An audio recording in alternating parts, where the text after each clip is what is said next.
voice. Move by the light, make a choice. Listen to my voice. I got something to say. This is your Resolve to Read Daily Reading. It's February 27th, and we're reading from Exodus and Deuteronomy. When you enter the land Yahuwah your God is giving you, and have taken possession of it, and settled in it, and you say, "Let us set a king over us, like all the nations around us," be sure to appoint over you the king Yahuwah your God chooses. He must be from among your own brothers. Do not place a foreigner over you, one who is not a brother Israelite. The king, moreover, must not acquire great numbers of horses for himself, or make the people return to Egypt to get more of them. For Yahuwah has told you, you are not to go back that way again. He must not take many wives, or his heart will be led astray. He must not accumulate large amounts of silver and gold.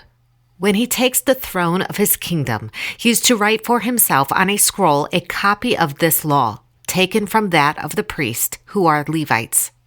It is to be with him, and he is to read it all the days of his life, so that he may learn to revere Yahuwah his God and follow carefully all the words of this law and these decrees, and not consider himself better than his brothers and turn from the law to the right or to the left. Then he and his descendants will reign a long time over his kingdom in Israel. Do not curse the ruler of your people. Appoint judges and officials for each of your tribes in every town Yahuwah your God is giving you, and they shall judge the people fairly. If cases come before your courts that are too difficult for you to judge, whether bloodshed, lawsuits, or assaults, take them to the place Yahuwah your God will choose. Go to the priests who are Levites, and to the judge who is in office at that time. Inquire of them, and they will give you the verdict. You must act according to the decisions they give you at the place Yahuwah will choose. Be careful to do everything they direct you to do. Act according to the law they teach you and the decisions they give you. Do not turn aside from what they tell you to do, to the right or to the left. The man who shows contempt for the judge or for the priest who stands ministering there to Yahuwah your God must be put to death. You must purge the evil from Israel. All the people will hear and be afraid and will not be contemptuous again. Do not accept a bribe, for a bribe blinds those who see and twists the words of the righteous. Do not pervert justice. Do not show partiality to the poor or favoritism to the great, but judge your neighbor fairly. Do not deprive the alien or the fatherless of justice, or take the cloak of the widow as a pledge.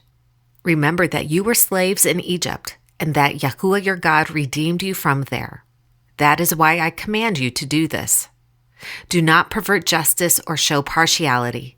Do not accept a bribe, for a bribe blinds the eyes of the wise and twists the words of the righteous. Follow justice, and justice alone, so that you may live and possess the land Yahuwah your God is giving you. You shall not give false testimony against your neighbor. Do not spread false reports. Do not help a wicked man by being a malicious witness. Do not follow the crowd in doing wrong. When you give testimony in a lawsuit, do not pervert justice by siding with the crowd. Have nothing to do with a false charge, and do not put an innocent or honest person to death, for I will not acquit the guilty. If a malicious witness takes the stand to accuse a man of a crime, the two men involved in the dispute must stand in the presence of Yahuwah before the priest and the judges who are in office at the time. The judges must make a thorough investigation, and if the witness proves to be a liar, giving false testimony against his brother, then do to him as he intended to do to his brother. You must purge the evil from among you. The rest of the people will hear of this and be afraid, and never again will such an evil thing be done among you. Show no pity. Life for life, eye for eye, tooth for tooth, hand for hand, foot for foot. One witness is not enough to convict a man accused of any crime or offense he may have committed. A matter must be established by the testimony of 2 or 3 witnesses. Fathers shall not be put to death for their children, nor children put to death for their fathers. Each is to die for his own sin. When men have a dispute, they are to take it to court, and the judges will decide the case, acquitting the innocent and condemning the guilty.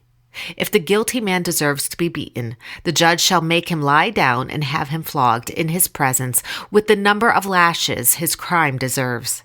But he must not give him more than 40 lashes. If he is flogged more than that, your brother will be degraded in your eyes. If a man guilty of a capital offense is put to death and his body is hung on a tree, you must not leave his body on the tree overnight. Be sure to bury him that same day, because anyone who is hung on a tree is under God's curse. You must not desecrate the land Yahuwah your God is giving you as an inheritance. This is the word of Yahuwah. Thanks be to God.